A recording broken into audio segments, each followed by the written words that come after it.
Hello guys, कैसे हैं आप सब। स्वागत है आपका एकेडमिया क्लासेस के यूट्यूब चैनल पे, जहां पे हम करते हैं डेली करंट अफेयर्स।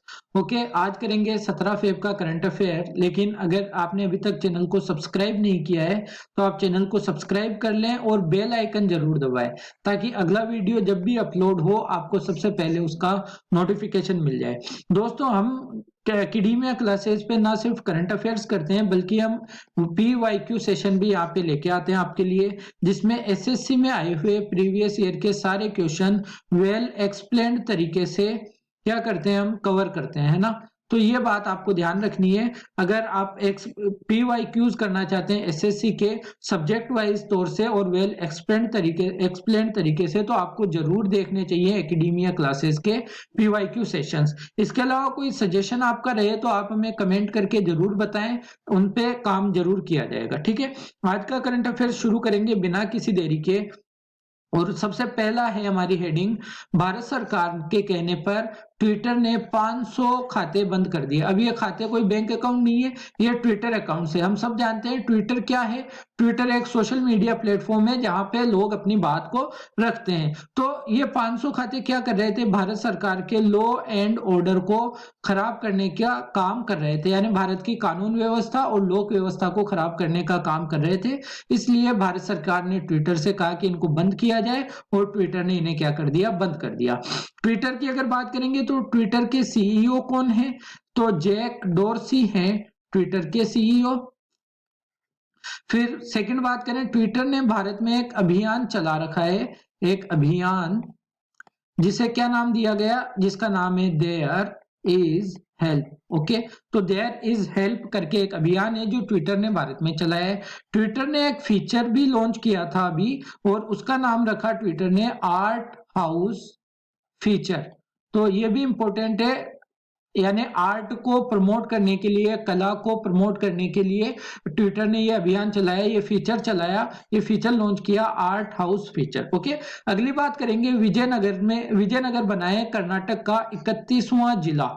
तो कर्नाटक का 31वां जिला बन गया विजयनगर, अच्छी बात है, मुबारक हो। फिर कहां से बना, कहां से अलग होके बना, तो बेल्लारी जिले से अलग होके ये बना है, बेल्लारी जिले से। ठीक है, ये बात इंपॉर्टेंट है, आपको पता होनी चाहिए। अगली बात करते हैं अब विजयनगर। अब आपसे अगर पूछा जाएगा विजयनगर साम्राज्य, सॉरी, विजयनगर जिला कर्नाटक का वो हम्पी कहां पे है, तो विजयनगर जिले में हम्पी है। ये बात आपको ध्यान रखनी है। पहले पूछा जाता था हम्पी कहाँ है, तो बेल्लारी जिले में बताते थे, अब बताएंगे विजयनगर में। इसलिए मैं कह रहा हूं आपसे कि हम्पी कहाँ आएगा, विजयनगर में। हम्पी इंपोर्टेंट सूची में शामिल है, पहली बात। दूसरी बात क्या होगी, यूनेस्को का हेडक्वार्टर कहाँ है, यूनेस्को का हेडक्वार्टर है पेरिस में। ओके, फिर अगली बात अगर करेंगे कि यूनेस्को के प्रमुख कौन है, अगर जो भी आपको बोले तो यूनेस्को के अध्यक्ष कौन है, ये आप बता देंगे कमेंट सेक्शन में कमेंट करके। ओके, चीजें सोल्व हो गई, यहां तक हो गया बात। अगली बात करेंगे कर्नाटक की थोड़ी सी। तो कर्नाटक के जो BS येदियुरप्पा गवर्नर की अगर बात करेंगे, तो आप सब जानते हैं वजूभाई वाला है कर्नाटक के गवर्नर। ठीक है, एक पोर्टल ध्यान रखना है आपको, फ्रूट्स पोर्टल था। इसके अलावा कर्नाटक के मैसूर में एक म्यूजियम बन रहा है, सैंडल वुड म्यूजियम, इंपॉर्टेंट है, आपको पता है। ठीक है, इसके अलावा भारत का पहला क्या, टॉय मैन्युफैक्चरिंग क्लस्टर, ये भी कहां बन रहा है, ये भी बन रहा है कर्नाटक के अंदर। तो ये बातें आपको पता होनी चाहिए कर्नाटक से रिलेटेड। और कुछ चीजें आपको याद आए तो कमेंट सेक्शन में जरूर कमेंट करें। ओके, अगली बात करेंगे आइकॉनिक नेशनल फ्लैग की। तो आइकॉनिक नेशनल फ्लैग दरअसल हमारी भारतीय सेना ने अभी आधारशिला रखी है, वहां पे जम्मू कश्मीर के गुलमर्ग में भारतीय सेना जम्मू कश्मीर के गुलमर्ग, है ना, गुलमर्ग में एक आइकॉनिक नेशनल फ्लैग स्थापित किया जाएगा, जो कितना ऊंचा होगा, 100 फीट ऊंचा होगा। कहां पे, गुलमर्ग, जम्मू कश्मीर। ये बात आपको पता रखनी है वहां पे। ओके, अगर जम्मू कश्मीर की थोड़ी सी बात कर लें, तो जम्मू कश्मीर के कौन है लेफ्टिनेंट गवर्नर, जम्मू कश्मीर के लेफ्टिनेंट गवर्नर है मनोज सिन्हा। मनोज सिन्हा। एक पुल भी बन रहा है अंजी खाद पुल, अंजी खाद पुल भी बन रहा है जम्मू कश्मीर में। कटरा से रईसी को जोड़ेगा, कटरा से रईसी को आपस में जोड़ेगा, ये भी इंपॉर्टेंट है, आपको ध्यान रखना है। ओके, तो ये चीजें हैं कुछ जो आपको पता रखनी है। फिर बात करते हैं जो असम के सीएम हैं, असम के सीएम, उन्होंने ये घोषणा की है कि हिमा दास, असम की एक एथलीट है, प्लेयर है हिमा दास, इनको क्या बनाया जाएगा, डीएसपी यानी डेप्यूटी सुप्रिंटेंडेंट ऑफ पुलिस के पद पे इनको नियुक्त किया जाएगा। मतलब एक ऑनररी तरीके से, सम्मान के तौर पे, क्योंकि ये है एक एथलीट है जो, इनका नाम है हिमा दास, असम की ये रहने वाली है। असम में एक जगह है ढींग, ढींग वहां की ये रहती हैं। 400 मीटर की रेस करती हैं, तो इनको इसलिए ढींग एक्सप्रेस भी कहा जाता है। इंपॉर्टेंट है, ढींग एक्सप्रेस किसको कहा जाता है, एग्जाम में पूछा जा सकता है, तो हिमा दास को कहा जाता है ढींग एक्सप्रेस। कितने मीटर रेस लगाती है, 400 मीटर रेस ये लगाती हैं। असम की बात कर ली, सर्बानंद सोनोवाल यहाँ के सीएम है। गवर्नर कौन है, जगदीश मुखी यहाँ के गवर्नर हैं। ठीक है, और अगर बात करें एक योजना ध्यान रखेंगे आप, भ्रमण सारथी योजना है असम की, भ्रमण सारथी योजना। और कौन सी योजना आपको, अभी एक योजना है स्वयं योजना, ये भी है असम की स्वयं योजना, है ना। ये चीजें हैं, ये ध्यान रखनी है आपको असम के बारे में और हिमा दास के बारे में। अगली बात करेंगे अगर, तो अगली बात है ओलंपिक में क्वालिफाई कर चुके खिलाड़ियों को 5 लाख रुपए देगी कौन, हरियाणा की सरकार। हरियाणा सरकार ने भी घोषणा की है कि जो खिलाड़ी ओलंपिक के लिए क्वालिफाई कर चुके हैं, उन्हें उनकी ट्रेनिंग के लिए, उनके खान पान को बेहतर बनाने के लिए 5 लाख रुपए दिए जाएंगे, जिससे वो अपनी ट्रेनिंग को सुनियोजित और बेहतर तरीके से पूरा कर पाए, अपने खान पान पे ध्यान दे सके, और फिर हमारे भारत के लिए और हरियाणा सरकार के लिए वो मेडल्स जीत कर लेके आए। इसके अलावा हरियाणा ने और कुछ घोषणाएं की हैं। अगर कोई खिलाड़ी ओलंपिक में गोल्ड मेडल जीतता है तो उसको हरियाणा सरकार 6 करोड़ रुपए देगी। ठीक है, अगर कोई ओलंपिक्स में ना जीतकर कहां पे जीते, एशियन गेम्स में, अगर कोई एशियन गेम्स में गोल्ड मेडल जीतता है तो हरियाणा की सरकार उसको 3 करोड़ रुपए देगी इनाम के तौर पे। और अगर कोई कॉमनवेल्थ गेम्स में जीता है, 1.5 करोड़ रुपए का इनाम देगी। ये बात आपको ध्यान रखनी है हरियाणा के बारे में। हरियाणा की अगर बात करें तो हरियाणा ने एक चैट बोट शुरू किया था, चैट बोट, वो उसका नाम था, आपको पता होना चाहिए, आपका मित्र। व्हाट्सएप पे चैट बोट शुरू किया था हरियाणा की सरकार ने, आपका मित्र के नाम से। और एक योजना आप ध्यान रखेंगे, तो योजना में पहले भी चर्चा कर चुका हूं इनकी, महिला एवं किशोरी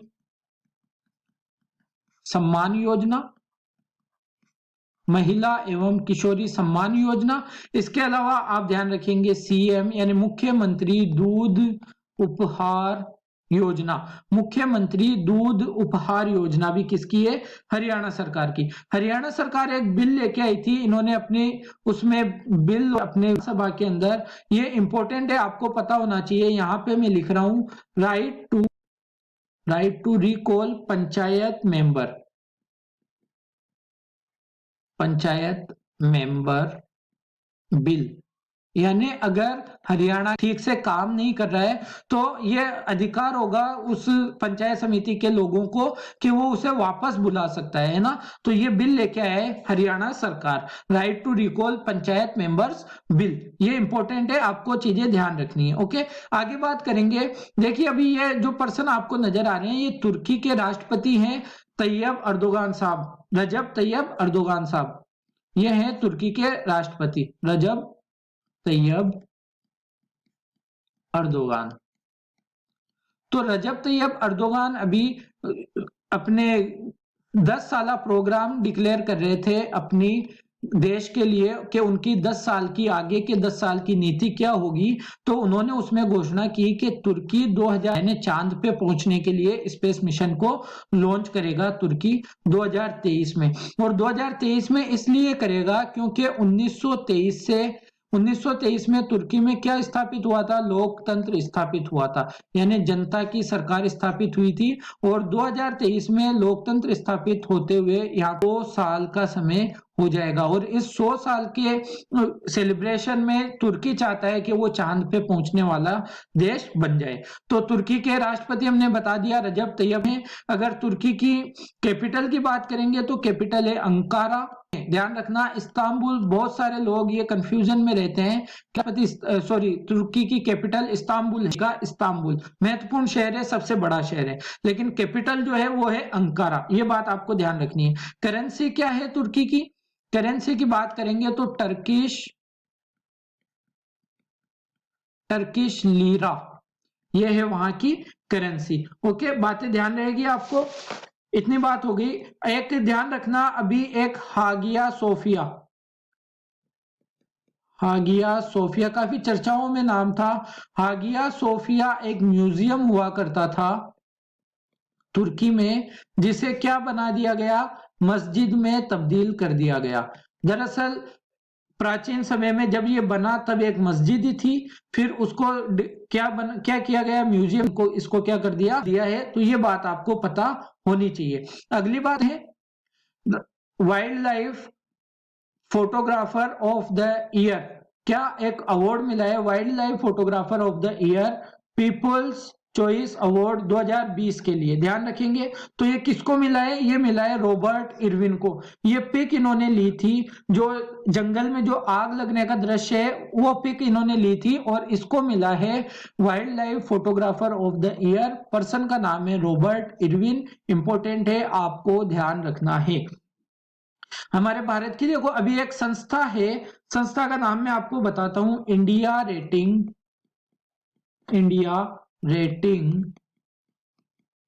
एंड रिसर्च। ये एक संस्था है, इसने ये कहा है कि भारत की जो जीडीपी ग्रोथ दर होगी वित्त वर्ष 2022 के लिए, वित्त वर्ष 2022 कब से कब तक होगा? 2000 से 31 मार्च 2022 तक, इसको हम कहेंगे वित्त वर्ष 2022। तो वित्त वर्ष 2022 में इंडिया रेटिंग एंड रिसर्च ने कहा है कि भारत की जो जीडीपी ग्रोथ रेट होगी वो होगी 10.4%। इसके अलावा आरबीआई ने भी बताया था, आरबीआई ने कितनी बताई थी 2022 के लिए भारत की ग्रोथ रेट? आपको ध्यान रखना है, आरबीआई 10.5%। और हमारा जो इकोनॉमिक सर्वे आया था, तो इकोनॉमिक सर्वे में हमारी ग्रोथ रेट कितनी रहने का अनुमान था 2022 के लिए? 11%। तो ये तीन अलग अलग चीजें, तीन अलग अलग संस्थाओं और सरकार के द्वारा जो बताई गई है वो आपको ध्यान रखना है। इंडिया रेटिंग एंड रिसर्च ने कितनी बताई है? 10.4% रहने की संभावना है। आरबीआई ने कहा था 10.5% और इकोनॉमिक सर्वे ने कहा 11%। तो ये चीजें आपको पता रखनी है। फिर बात करते हैं एक रिपोर्ट की। रिपोर्ट का नाम है traffic crash injuries and disabilities the burden society. देखिए, रोड सेफ्टी के ना रहते हुए अनसेफ्टी के कारण जो ट्रैफिक में क्रैश हो जाते हैं, एक्सीडेंट्स हो जाते हैं, उनसे जो लोगों में इंजरीज होती है, और कई लोग ऐसे होते हैं जो जीवन भर के लिए डिसेबल हो जाते हैं, तो उन आंकड़ों को बयान करती है ये रिपोर्ट। उन आंकड़ों के अलावा इन चीजों से अवेयर करने के लिए चीजें बताती है ये रिपोर्ट। तो ये रिपोर्ट का क्या काम है? ये रिपोर्ट जो लोग इंजरीज हो जाते हैं ट्रैफिक क्रैश के अंदर, गाड़ियों से एक्सीडेंट के अंदर, इस तरह से, और वो डिसेबल हो जाते हैं, उनके आंकड़े बताती है ये रिपोर्ट। ये रिपोर्ट जो है वो है वर्ल्ड बैंक। तो पूछा जा सकता है एग्जाम में, रोड सेफ्टी को लेकर अभी कौन सी रिपोर्ट जारी की वर्ल्ड बैंक ने? तो traffic crash injuries and disabilities the burden on Indian society report. या ऐसे पूछा जा सकता है कि इस रिपोर्ट को कौन जारी करता है? तो वर्ल्ड बैंक इसे जारी करता है। वर्ल्ड बैंक की बात करें तो हेडक्वार्टर कहां पे है? आप लोगों ने बिल्कुल सबने कमेंट करके बताया था, वॉशिंगटन डीसी में है हेडक्वार्टर इसका। इसके अलावा बात करें अगर इसके प्रमुख कौन है, तो इसके प्रमुख है डेविड माल्पस। फिर अगर 1944 में, इतनी बातें आपको चीजें पता रखनी है। अगली बात करते हैं पराग सम्मान सूची की। क्या है पराग सम्मान सूची, किस फील्ड से रिलेटेड है? तो देखिए ये सूची रिलेटेड है बुक्स से। पहली बात, ये सूची को जारी कौन करता है? इसको हम कह सकते हैं पराग ओनर लिस्ट 2021। जारी करने वाली संस्था है टाटा ट्रस्ट। टाटा ट्रस्ट के द्वारा जारी किया जाता है। और क्या है ये? हर साल 35 बेस्ट बुक सिलेक्ट की जाती है। 35 बेस्ट बुक्स सिलेक्ट की जाती है। किस लिए? चिल्ड्रंस के लिए, के पढ़ने लायक किताबें होती है चिल्ड्रंस के लिए, है ना। 35 बेस्ट बुक्स। तो पूछा जा सकता है पराग सम्मान सूची किससे रिलेटेड है? आप बताओगे बुक्स से। कौन जारी करता है? टाटा ट्रस्ट जारी करता है। और कितनी बुक को सिलेक्ट किया जाता है? 35 बेस्ट बुक्स को सिलेक्ट किया जाता है बच्चों के लिए। ओके, फिर बात करते हैं एक मोबाइल ऐप की, स्नैकपीडिया। जी हाँ, स्नैकपीडिया। तो आप पूछेंगे किसने जारी किया? तो केरल। क्या है स्नैकपीडिया? देखिए, बहुत सारे जो एक अवेयरनेस है, अगर किसी को सांप काट लेता है तो उससे किस तरह से बचाव किया जाए, कौन कौन से सांप खतरनाक होते हैं, कौन से खतरनाक नहीं होते, किस सांप के लिए किस तरह से, किसी सांप का काटा हुआ किस तरह से सही किया जा सकता है, उससे कैसे बचना है, सांपों की जानकारी मिलेगी आपको इस ऐप के अंदर। तो ये सारी चीजें आपको मिलेगी स्नैकपीडिया में, जो जारी किसने किया है, किसने लॉन्च किया है? केरल ने। और ये क्या है? एक तरह का मोबाइल ऐप है। इतनी बात आपको ध्यान रखनी है। केरल में ही क्यों लॉन्च किया गया? क्योंकि आप जानोगे कि केरल के अंदर 100 से ज्यादा, 100 से भी अधिक सांपों प्रजातियां पाई जाती है ना। बहुत ज्यादा सांप पाए जाते हैं अलग अलग तरह के केरल में। तो लोगों को सुविधा हो, अगर कोई सांप काट लेता है तो कैसे बचाव किया जाए, किसी हर तरह के सांप की जानकारी आपको चाहिए तो इस ऐप के जरिए से मिल जाएगी। कौन से सांप में कितना जहर होता है, उससे किस तरह से बचा जा सकता है, ये सारी चीजें स्नैकपीडिया ऐप में आपको मिलेगी। तो आपको ध्यान रखना है, स्नैकपीडिया जारी किया केरल ने। केरल के जो गवर्नर है आरिफ मोहम्मद खान। आरिफ मोहम्मद खान, इन्होंने एक योजना launch, one school one IAS. तो ये इंपॉर्टेंट है, इन्होंने लॉन्च की थी। और इसके अलावा बात करें तो केरल के कोच्चि से कर्नाटक के मंगलोर तक एक प्राकृतिक गैस पाइपलाइन बिछाई। ये 450 किलोमीटर लंबी है। गेल के प्रमुख कौन है, अध्यक्ष कौन है, सीईओ कौन है? तो मनोज जैन है गेल के प्रमुख। ये बातें आपको पता रखनी है। फिर बात करें आगे, भारत का पहला डॉल्फिन रिसर्च सेंटर। तो देखिए, घोषणा तो कई पहले, जल्दी ये काम करना शुरू करने वाला है।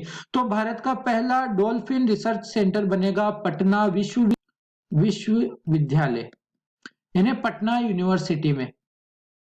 ठीक है, और पटना यूनिवर्सिटी है पटना में, यानी बिहार में बनेगा भारत का पहला रिसर्च सेंटर। डॉल्फिन के बारे में आप ध्यान रखेंगे, भारत का जलीय जीव है डॉल्फिन, जिसे 2009 में क्या किया गया था, घोषित किया गया था भारत का जलीय जीव। तो ऐसी बात आपको ध्यान रखनी है। और ये जो डॉल्फिन रिसर्च सेंटर बन रहा है, ये सिर्फ भारत का पहला नहीं बल्कि ये एशिया का भी पहला होगा। एशिया का भी पहला डॉल्फिन रिसर्च सेंटर होगा और भारत का तो पहला ये होगा ही। तो बातें आपको ध्यान रखनी है, भूलनी नहीं है। आगे बढ़ेंगे अगली हेडिंग की तरफ, जीरो कोविड बाई फेब 28, यानी ये एक अभियान है, अभियान का नाम है ये जीरो कोविड बाई फेब 28। ये अभियान चलाया है, पहली बात किसने? पुडुचेरी ने। ठीक है, पुडुचेरी ने क्यों चलाया है? ताकि 28 फरवरी से पहले पहले पुडुचेरी को कोविड फ्री बनाने के लिए, कोविड मुक्त बनाने के लिए ये अभियान चलाया गया है। कि पुडुचेरी ये चाहता है कि 28 फरवरी से पहले पहले वहां पे कोविड 19 के 0 केसेज हो जाए। तो ये अभियान का नाम आपको ध्यान रखना है। पुडुचेरी के अगर लेफ्टिनेंट गवर्नर की बात करें, तो वो है श्रीमती किरण बेदी। इसके अलावा एग्जाम में आया था, एसएससी के प्रीवियस ईयर क्वेश्चन में पूछा गया है, हमने शायद कल ही डिस्कस किया था, कि ऐसा कौन सा केंद्र शासित प्रदेश है जो भारत के पूर्वी तट और पश्चिमी तट दोनों को टच करता है? तो पुडुचेरी में 4 जिले हैं, और पुडुचेरी ऐसा यूनियन टेरिटरी है जो भारत के पूर्वी और पश्चिमी दोनों तटों को टच करता है। 4 जिले हैं। पहला जिला है माहे, जो कहां पर है? केरल में।